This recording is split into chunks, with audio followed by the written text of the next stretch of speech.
Bonjour tout le monde, de retour sur le pire des ruchers. Enfin, entre guillemets, hein, parce que vous allez voir, ça va nettement mieux. Les choses sont en train de s'arranger. Voilà, bon, vous allez voir tout ça. Je vais vous montrer tout ça. Alors ce qu'on va faire, on va ouvrir les ruches. Enfin, pas toutes les ruches, mais on va ouvrir la ruche. Vous vous souvenez, celle qui était tout au fond là-bas, qui n'allait pas bien. On va en reparler tout de suite. On va faire ça, et puis on va faire un transvasement d'une ruchette, tout simplement dans une ruche. Voilà, on va faire ça. Donc, la dernière vidéo a été supprimée. Pour ceux qui l'ont vue, pour ceux qui n'ont pas vu, bah tant pis. Voilà, c'était une vidéo un petit peu polémique. Donc, je l'ai supprimée parce que, en fait, je disais des choses qui n'étaient pas justes concernant Lucie Castet. Je sous-entendais qu'en fait, comment dire, elle était à la mairie de Paris depuis plusieurs années. Or, c'est pas le cas. Donc, c'est pour ça que j'ai préféré supprimer la vidéo parce que quand vous critiquez quelqu'un, bon, la moindre des choses, c'est peut-être de dire la vérité, quoi, de pas dire d'erreur. Donc, c'est pour ça, mea culpa par rapport à ça. J'ai supprimé la vidéo. Je pense que c'est ce qu'il y avait de mieux à faire. Voilà. Cela dit, je vous dis ça comme ça, mais tout, toutes ces personnes comme ça qui débarquent de nulle part, vous ne les connaissez pas, on ne sait pas qui c'est, ils ne font pas partie de partis politiques ni quoi que ce soit, mais apparemment ils ont l'air de plaire à nos dirigeants politiques. Bah, vous savez, pour moi, ce sont des administrateurs. C'est-à-dire qu'en fait, on est dans une situation où des décisions difficiles vont devoir être prises concernant la dette, et du coup on nous met des gens qui viennent tout simplement, des spécialistes qui viennent commencer à administrer le pays. Donc c'est pour ça qu'en fait, vous avez des gens qu'on ne comprend pas très bien, on ne les connaît pas. Il faut toujours faire très attention quand on met quelqu'un qu'on ne connaît pas. Mais oui, et surtout quelqu'un qui est apolitique. Souvenez-vous d'Emmanuel Macron, c'était pareil. Il était apolitique aussi au début. Après, il a créé son parti politique, mais quand il est arrivé au Parti Socialiste, il disait « Non, moi je ne suis pas socialiste ». Tout ça, c'était très dur, très incompréhensible. Mais voilà, ce sont des administrateurs, ce sont des gens qui viennent administrer la France parce qu'on est peut-être trop endetté et que maintenant il faut faire des choses comme ça. Voilà. Et c'est pareil, on va filer sur les ruches. Mais juste un petit quelque chose, parce que par rapport à la dernière vidéo, j'ai quelqu'un qui m'a dit « Ah, je me désabonne, je préfère que tu parles des abeilles et des frelons. » Mais il y a quelque chose qui est important à comprendre, qui est vraiment très important à comprendre, c'est que vous devez comprendre que tout est lié. La finance, l'économie, l'apiculture, tout est lié. Je vais vous donner un exemple. Vous savez les augmentations des prix qu'on a connues ces derniers mois? Certains disaient c'est l'Ukraine, d'autres disaient c'est pas de chance, c'est ci, c'est ça. Ben, la vérité, je vais vous la donner la vérité. En fait, c'est tout simplement les augmentations des prix sont dues à un excès de liquidité. Pour être plus clair, lors de la grosse maladie qu'on a eue, vous vous souvenez, la grosse grippe, eh bien, les États, c'est pas que la France, hein. Oh, regardez, juste avant, vous avez vu le volant? C'est pas un loup. Non, mais c'est de rentrer dans la ruche. On va terminer mon histoire, c'est dommage de couper ça. Mais je suis obligé de vous montrer ça, regardez, il essaie de rentrer chercher un peu de miel. Donc, je reprends mon histoire. Donc, vous vous souvenez, pendant la grosse maladie, la grosse grippe là qu'on a eue, eh bien, les États, tout simplement, ont décidé... eh bien, qu'il ne fallait plus travailler, que les salaires allaient être payés, que même les différences de salaire, tout serait payé. Eh ben, vous savez combien ça a coûté en dette? Eh bien, ça a coûté plus de 1000 milliards. Et quand vous avez comme ça 1000 milliards à emprunter, vous ne pouvez pas les emprunter sur les marchés. Donc, vous les empruntez directement auprès de la banque émettrice. Et la banque émettrice, c'est la Banque Centrale Européenne. Et donc, quand vous empruntez auprès de votre banque émettrice, l'argent que vous recevez, c'est de l'argent qui n'a pas travaillé. C'est en gros de l'impression monétaire, c'est ce qu'on appelle la planche à billets, vulgairement. Et donc les conséquences de la planche à billets, c'est de l'inflation, de l'inflation, de l'inflation. Voilà, donc en fait c'est parce qu'on a emprunté plus de 1000 milliards qu'on a eu toute cette inflation. Ça n'a rien à voir avec l'Ukraine ou je ne sais quoi. Hein. C'est pas mon opinion personnelle, hein. C'est l'opinion des gens qui sont dans l'économie, qui sont dans la finance, c'est ce que tout le monde pense. Voilà. Et seulement, on ne vous l'a pas dit parce qu'on n'avait pas envie de vous dire « Ah oui, parce qu'on a fait ça, vous avez eu énormément d'inflation. » Sauf que nous, les apiculteurs, c'est pour ça que je dis que tout est lié. Nous, ce qu'il faut comprendre, c'est qu'on ne vend pas des produits de première nécessité. Hein. Nous, si vous avez une famille qui doit acheter de la nourriture, ils vont pas se... Voilà, quand vous voyez des choses qui ont pris 20%, voire entre 20 et 30% dans l'alimentation, vous n'aurez personne qui va se jeter sur le miel. Non. Juste pour terminer, bon, vous savez, au niveau des boutiques où je vends mon miel, ça s'est très très bien passé. Franchement, j'ai pas du tout de baisse, au contraire, c'est en augmentation, légèrement. Parce qu'en fait, il y a le bouche à oreille et surtout, je n'ai pas augmenté mes prix. J'ai pas augmenté mes prix parce qu'on n'est pas un produit de première nécessité, on peut pas se permettre d'augmenter nos prix. Et pourtant, je suis pas très cher, hein. Mais alors du coup, ça marche très très bien. J'augmenterai mes prix un petit peu plus tard, quand les prix se sont stabilisés. Et c'est pour ça que je suis très inquiet de revoir qu'on risque de faire de l'endettement, donc encore de l'inflation. Et là, je me dis, mais comment je vais faire pour augmenter mes prix, moi? Donc c'est pour ça qu'il faut que je sois très vigilant à ce que je fais. C'est extrêmement compliqué pour nous. Et voilà quoi. Ce que je voulais vous dire. Par contre, à Saint-Malo, j'ai essayé de travailler avec une boutique. Eh ben, ça, c'est une catastrophe. Ça marche très très mal. C'est-à-dire que les gens qui ne connaissent pas votre produit vont pas forcément. C'est pas forcément le bon moment pour découvrir quelque chose. Les prix sont tellement élevés que les gens font très attention à ce qu'ils achètent. Et du coup, nous, les apiculteurs, eh ben, on trinque plus que les autres. Puis je vais pas vous mentir, moi, pour aller jusque-là. Vous savez. On va filer sur les ruches, hein. Là, c'est le dernier truc que je vous dis. Vous savez, moi, je cherche à me reconvertir. Évidemment, j'arrêterai pas l'apiculture parce que je suis passionné, mais je cherche en quelque sorte aussi à me reconvertir parce que dès que j'ai vu qu'ils empruntaient tout cet argent, je me suis dit, mais nous, les apiculteurs, comment on va faire? On va avoir une inflation de dingue. Nous, les apiculteurs, on ne pourra pas gérer au niveau des prix. Surtout qu'en plus, ils ne sont pas plus motivés à faire des analyses sur le miel. On n'a toujours pas d'analyse sur le miel, toujours pas. On nous laisse comme ça. C'est pas normal, on est en concurrence. Vous savez, l'apiculture, tout est fait pour décourager les apiculteurs. Voilà, pour que vous n'en sortiez pas, des mauvaises récoltes qui se succèdent, des difficultés pour vendre son miel, des concurrences qui sont injustes, hein, où des gens vendent du sucre à la place du miel à 2 euros. Voilà, c'est pour ça, c'est difficile. Il faut comprendre que parfois, on en a un petit peu marre. Voilà, on en râle un peu, c'est normal. Parce qu'on nous met dans des situations qui sont difficiles. Voilà, donc c'est pour ça que voilà, la dernière vidéo c'était par rapport à ça, et je pense que c'était surtout par rapport à la dette aussi. Voilà. Mais vous devez comprendre que tout est lié, c'est pour ça que moi je vous parlerai de toutes ces choses-là. C'est parti! Allez, on finit sur les ruches. Je vous montre juste un truc, j'ai déconné. J'ai complètement déconné. Alors c'est pas celle-là qu'on va transférer, hein. On va transvaser une ruche. Je vais vous épargner celle-là parce que je sais pas comment je vais faire. Non, ça, quand vous avez une ruche comme ça, il faut attendre, faut faire au dernier moment, le soir. Les abeilles commencent à rentrer et j'espère. Je sais pas comment je vais faire. On va pas l'ouvrir celle-là, on va commencer. Vous savez ce qu'on va faire? On va commencer. Vous retournez voir la vidéo le pire rucher. Et vous vous souvenez, il y avait une ruche qui était catastrophique. C'était la deuxième ruche qu'on ouvrait, c'était celle-là. J'ai remplacé la reine. Bon, mais il y a déjà plusieurs mois, hein. Et maintenant, on va aller regarder, on va aller jeter un petit coup d'œil et tout, pour voir un petit peu ce que ça a donné. Et ça va vous permettre de voir comme ça l'intérêt de remplacer sa reine. Vous allez voir. Si c'est comme l'autre fois, c'était beaucoup mieux l'autre fois, hein. J'étais content quand j'ai ouvert, hein. J'ai ouvert il y a peut-être un mois, je crois, quelque chose comme ça. Ouais, ça doit être ça, à peu près un mois. Donc ça marchait. Donc j'espère que c'est toujours le cas, parce que parfois on a des surprises, hein. Ça marche, mais la reine n'est pas bonne, ou je ne sais quoi, ou elle est remplacée, ou allez savoir qu'est-ce qui vous arrive. On va aller voir ça. Mais si c'est comme la dernière fois, c'était super. Donc faut comprendre que les ruches ne travaillent pas trop. Voilà, la mielée est terminée. Vous avez certains ruchers qui peuvent bosser parce qu'on a du sarrasin chez nous. On a pas mal de sarrasin. Donc là ça peut bosser, mais autrement ça bosse plus, hein, c'est fini, il faut récolter, hein. J'ai toujours pas récolté, hein. Ouais, j'ai toujours pas récolté.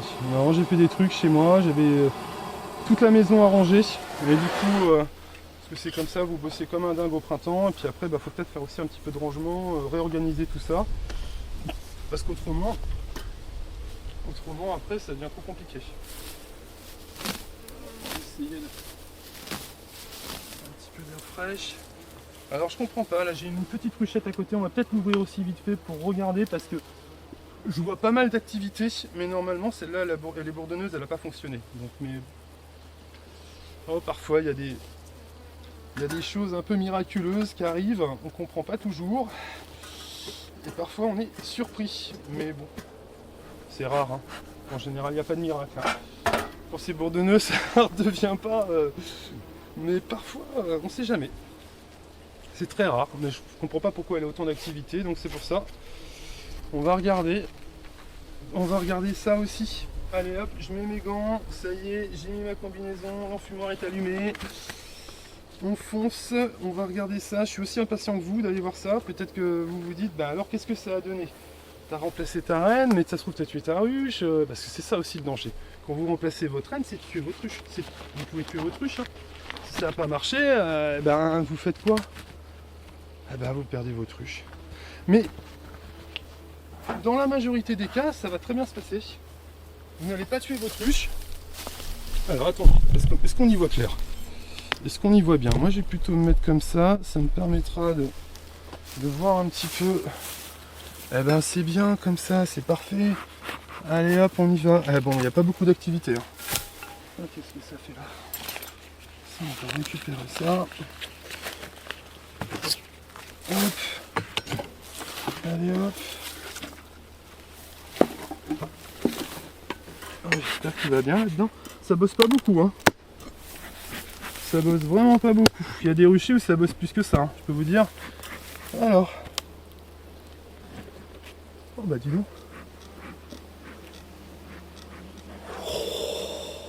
C'est une autre ruche. C'est plus la même. Ah, vous allez voir, hein. Ça a l'air pas mal, hein. Ah, ça a l'air pas mal du tout. Enfin, bien que parfois, voilà, c'est redescendu un petit peu. On les voit moins, mais... Allez. On va regarder ça. Ah, ça avait été réorganisé, hein, je crois, la dernière fois. Vous allez voir l'intérêt de remplacer sa reine. Vous allez voir. Un petit peu. Tout l'intérêt. Bon, j'espère qu'elles vont être sympas quand même. Hein. En général, elles sont sympas en ce moment en plus. Je ne l'ai pas trop dérangé, moi. Je leur ai donné un sacré coup de main. Donc le minimum, c'est d'être sympa, hein, maintenant. Hein. Ah. C'est vrai, hein, c'est tout. Hein. Si j'avais pas été là, hein, qu'est-ce qui se serait passé cet hiver? Hein, vous pensez que la ruche, elle n'aurait pas hiverné, hein? C'est pour ça qu'il faut remplacer vos rennes, sinon ça va pas hiverner.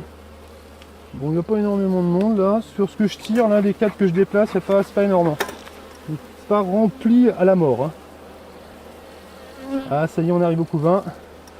Bon, il y a du couvain, il y a toujours du couvain, c'est déjà ça. On va voir ce que ça vaut. Eh ouais, mais elles sont agressives, hein, tout le temps un peu. Aïe aïe aïe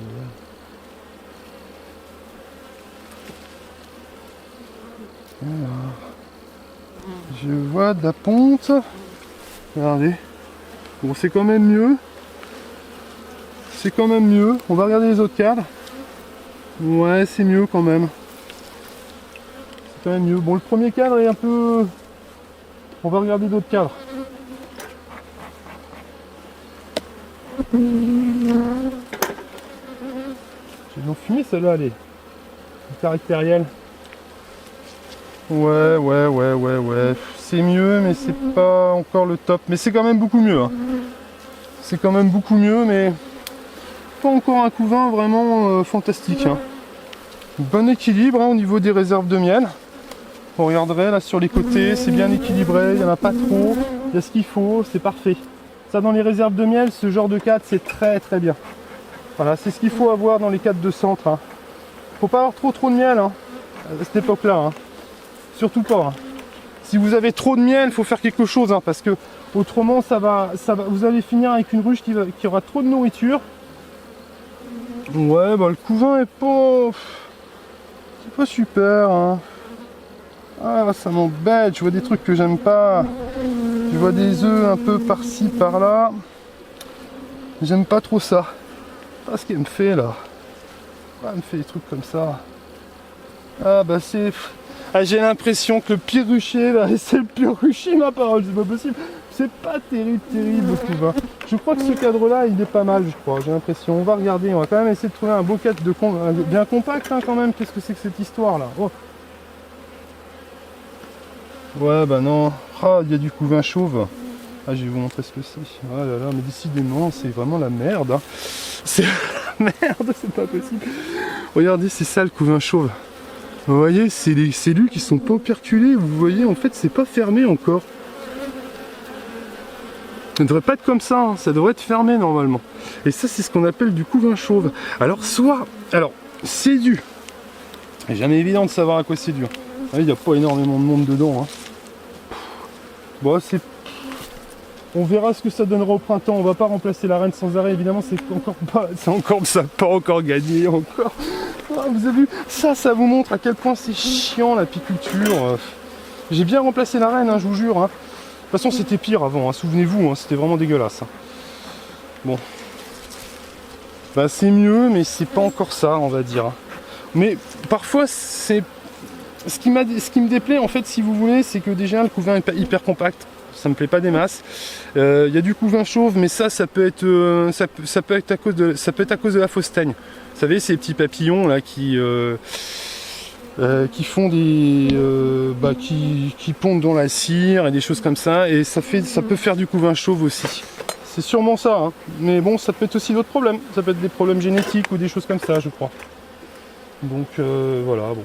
Bon bah de toute façon, celle-ci, elle va rester comme ça. On va espérer que ça va bien se passer cet hiver. On verra au printemps comment elle est. Et puis bah, si ça va pas, on recommencera. Et puis ainsi de suite jusqu'au moment où ça va marcher. Voilà, c'est tout. Hein. Bon, celle-là, elle sera pas championne olympique. Hein. On a compris, hein, ça va être... Ah la vache. Je sais pas si vous avez regardé les JO un petit peu. C'est prenant, hein. C'est prenant, hein. Vous savez, c'est captivant, c'est les émotions qui captivent. C'est-à-dire que en fait, ça crée beaucoup d'émotions, les Jeux Olympiques. Et du coup, c'est ça qui crée toute cette ampleur, en fait. Moi, je peux pas vous mentir, j'ai regardé aussi, hein, j'ai regardé pas mal de choses, hein, les choses que j'aime bien regarder, les sports que j'aime bien regarder, ou découvrir des choses aussi. Voilà, moi je trouve ça sympa, les JO. Évidemment, ça coûte des sous, mais c'est comme ça, mais c'est sympa quand même. Bon, évidemment, je vous parle des Jeux Olympiques, hein, des sportifs. Hein. Je vous parle pas de la cérémonie d'ouverture. Hein. Je sais pas si vous avez vu d'ailleurs lors de la cérémonie d'ouverture, vous aviez un monsieur qui avait un short, un micro-short. On va même pas appeler ça un mini-short, c'était un micro-short. Il y avait un petit bout de stouquette qui dépassait. Mon Dieu, mon Dieu, mon Dieu. Oh là là, la honte pour lui. Je sais pas si vous vous rendez compte quand même, vous faites les JO, vous mettez un micro-short et puis vous avez un petit bout de stouquette là, qui dépasse. Par contre, il avait pas l'air très sympa ce monsieur là, parce que à un moment donné, vous aviez un enfant, vous savez, qui était avec tout ce petit monde là, et à un moment donné, il regarde l'enfant d'un air vraiment de le dédaigner, il se retourne et il fait genre on va te zigouiller. Ah, ça m'a vachement choqué. Ouais, j'ai vu ça après parce que moi j'ai pas pu voir la cérémonie des JO, j'ai pas trop eu le temps, vous savez, voilà, tout mon travail, tout ce qu'on a à faire tout le temps, hein, j'ai pas trop le temps de regarder. Mais j'ai regardé après des trucs qui ont été repris et tout par rapport à ça, et ouais, j'ai trouvé ça choquant quand même, un peu. J'ai pas compris en plus. Ah, bref. On va pas parler de ça. Allez, c'est parti. Alors, je sais pas, on fait laquelle? Je vous propose celle-là, ou alors celle qui est au fond là-bas. Évidemment, on va pas faire celle-là, on va pas faire la ruche à barbe. On arrête avec les trucs à barbe. On arrête, on va laisser les barbus tranquilles aujourd'hui. Hein. On a déjà vu les JO, c'est bon. Ah, on a aussi des ruches à barbe, nous. Eh ouais. On fait celle-là. Allez, on fait celle-là, c'est parti. Ah là là là là. Là, ça s'appelle une barbe, ça. C'est pour ça que je disais ça. Aïe aïe aïe aïe aïe. Mon Dieu, mon Dieu, mon Dieu. Allez, c'est parti. On essaie de se concentrer dans les abeilles. Vous savez, moi, je suis quelqu'un qui me distrait très facilement. Allez hop. Ah mince, ça va piquer ça. Pas l'abîmer non plus parce qu'on a de moins en moins. Bon, c'est pas possible. Allez hop. Ah mince, celle-là aussi elle me fait une mini barbichette celle-là. Attendez. Alors, comment on va faire notre histoire là? J'ai pas envie de la poser par terre, donc du coup ce que je vais faire, je vais la mettre comme ça pour pas que la petite barbichette que vous voyez là, elle va se faire écraser sinon. Voilà, comme ça, personne se fait écraser. Attendez, est-ce que... Ouais, voilà, je suis dans le bon sens. Alors, donc je fais ça parce que dans ces ruches là, dès que vous commencez à avoir du monde, ça pourrait hiverner là-dedans, hein, bien sûr, hein, mais dès que vous commencez à avoir du monde, ça condense. Vous avez de la condensation, des maladies. Vous vous retrouvez avec une ruche qui était bien hivernée à l'automne. Vous la retrouvez au printemps avec des mycoses, des maladies. Non. Ces ruches-là sont mieux, je trouve. Vous savez, avec... je vous montre. À l'intérieur, vous voyez, c'est ventilé. Bon, moi, l'hiver, je les ferme. Vous savez, je mets des trucs, mais je mets ceux-là. Moi, je mets ces trucs-là. Ceux-là sont bien parce qu'ils sont ventilés ici. Vous voyez ? Vous pouvez même refaire des trous dedans, hein, pour reventiler. Hein. Après, si vous avez une très grosse ruche, avec beaucoup de population dedans, l'idéal c'est de ne rien fermer du tout. Hein. Ne fermez rien, laissez ouvert. Par contre, si vous avez une ruche comme ça que vous transformez, parce que à l'origine c'est une ruchette, hein, c'est la ruche qui est derrière. Là par contre il faut mieux fermer, moi je trouve. Allez, c'est parti. On transvase. Alors, c'est parti, c'est parti. Ça va encore être une bonne vidéo, hein. Je me suis lâché encore dans mes trucs, dans mes explications, dans mes bidules. Ah là là.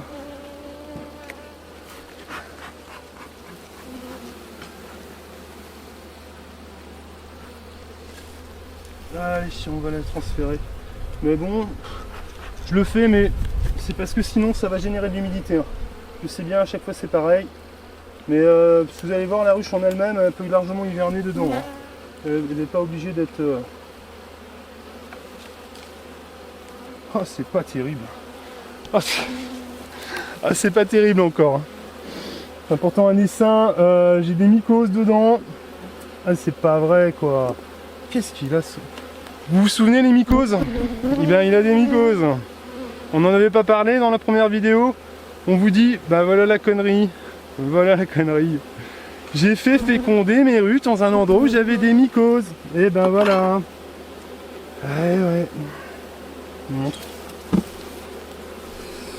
Ici, c'est une mycose. Ah là là là là là là, ici. Regardez là. Puis c'est clairsemé, là. C'est dégueulasse.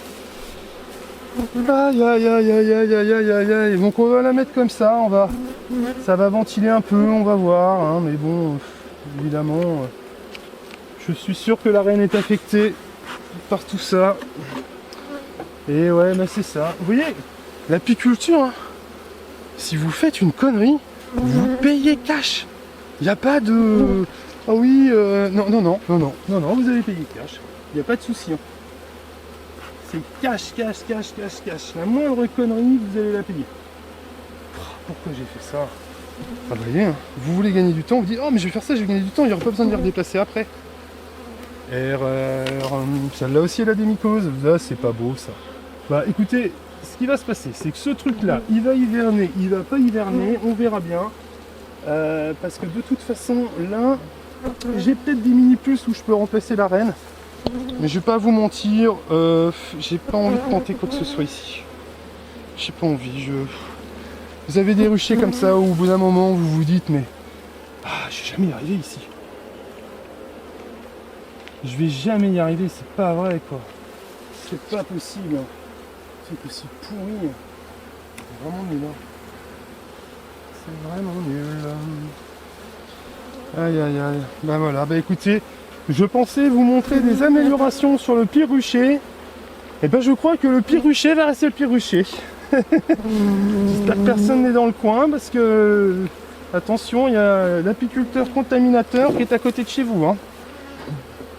Je suis désolé. Je dois pas être le seul entre nous. Hein. Je dois pas être le seul. Hein. Mais bon, voilà, tous mes ruchers sont pas comme ça et je l'admets. Hein. J'admets que ouais, ici j'ai des problèmes et que je vais partir. Je vais partir. Non, je vais partir parce que ça sert à rien quoi. Ça sert à rien. Vous voyez, si vous vous dites que vous êtes dans un truc, que vous faites le maximum, et que vous n'allez jamais y arriver, bah, il faut partir en fait, il faut mieux aller ailleurs. Parce que vous n'allez peut-être jamais y arriver. Hein.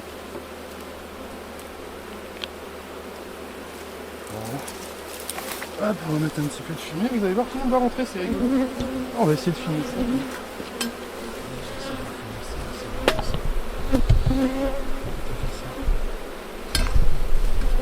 Regardez, on va tout rentrer dans la rue. On est là.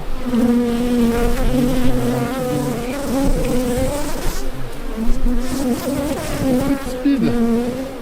Regardez. Tout le monde rentre. Allez, allez, allez. Vous avez vu ça un peu?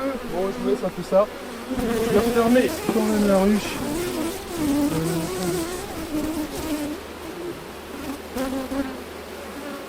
Voilà, des partitions. Non, on va mettre une partition, on va pas laisser ça comme ça. C'est de la folie. Allez, hop, petite partition maison. Donc, très bien. Ah ouais, mais non. Ça, c'est le premier.